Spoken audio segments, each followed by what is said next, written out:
Welcome back, everyone. I've owned a couple of iMacs throughout my lifetime. I bought some, I've returned some, I've kept some. I still have my 2015 iMac from several years ago. And one of the most annoying things that I cannot understand why Apple did this is that these displays on these iMacs, both the 2015, through 2020 iMacs, the 5K ones, also the 4K models, but also the M1 iMac that just came out, these displays on these iMacs are so good. And I've always felt like these iMacs are such powerful beasts and such powerful, devices overall, making them solid options if you don't care about having a portable device. These iMacs, you get a massive display, you get a very good build quality and very good performance, for these devices. But one of the dumbest things about these iMacs is that display, once you're done with the computer, that display pretty much goes out of business. That all the components, everything within that, specific iMac is pretty much outdated. And Apple does not allow us to use that iMac as a secondary display. And that is one of the weirdest things I will never understand by Apple.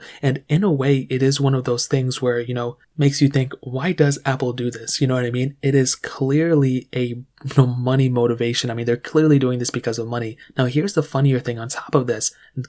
Apple actually allowed us to use these iMacs as a display not too long ago. It was a long time ago, but it wasn't like 50 years ago. Just, I think, the 2012 iMac or the 2011 iMac, I want to say the 2012 iMac and before, you were actually able to do target display mode and use those iMacs as a secondary display. Now, I think the 2012 iMac is like the lowest I would go in terms of display because the ones before that, they had thick bezels and all that other stuff. But that makes you think, why did Apple take that away? Starting 2013 or whichever other model there was after, since the Retina displays on these iMacs, Apple never allowed us to use these as target displays anymore, so secondary displays. So it's weird that they gave us a feature, but then they took it away. It is without a doubt one of the most annoying things I will never understand. And the problem is, obviously Apple makes displays. They have that LG Ultrafine 5K display, which, if, everyone's going to say, well, if you want a display, why don't you just get that one? First of all, I already have that one, right? But I still have my other iMac laying around. It's not really doing much, maybe I'll install Windows on it and use it as a Windows PC,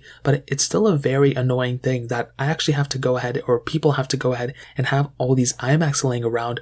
And, there's going to be a time 5 years from now where nobody wants to buy a 2015 iMac or a 2013 iMac anymore. So what are they going to do then? They're going to try to resell it. I mean, people aren't trying to buy like 2009 iMacs right now, unless they're trying to modify it and all that stuff. But it's very strange that we're not allowed to use that beautiful display, easily one of the best displays in the market. We're not allowed to use that iMac as a secondary display. Now, on top of this, with macOS Monterey, Apple actually pushed out a feature called Universal Desktop or whatever it is. You're actually able to go ahead and drag and drop other items from, a display from, one iMac or one MacBook to another MacBook or iMac, as long as they're next to each other, sign into the same iCloud and all that stuff. And I saw this, and this was actually really awesome. This was on the macOS Monterey, release thing. And I was like, wow, this is the closest we're going to get to using another iMac or another MacBook or whatever as a secondary display. And it was kind of sad to me because there's obviously, it's not going to be a full replica. It's not good. There's still going to be a lot of latency because it's going to be based off the network connection and stuff.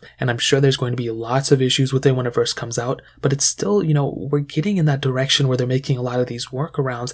It's like, why not just give us the full thing? You implemented it 10 years ago. Why did you take it away and why can't we use it again? It has to be a money thing. And it's still one of those things where I look at Apple, I'm like just so disappointed. They talk a lot about, saving the planet, recycling and all this stuff. But all these iMacs laying around, like I have this iMac, am I just going to throw it away 5 years from now? Like what's going to happen? You should allow us to utilize all these older devices and, pretty much move on from there. So that's pretty much it. That's one thing I have to say. If you guys have any other questions or anything, let me know in the comment section below. Hit the like button, that would mean so much, but definitely hit that subscribe button.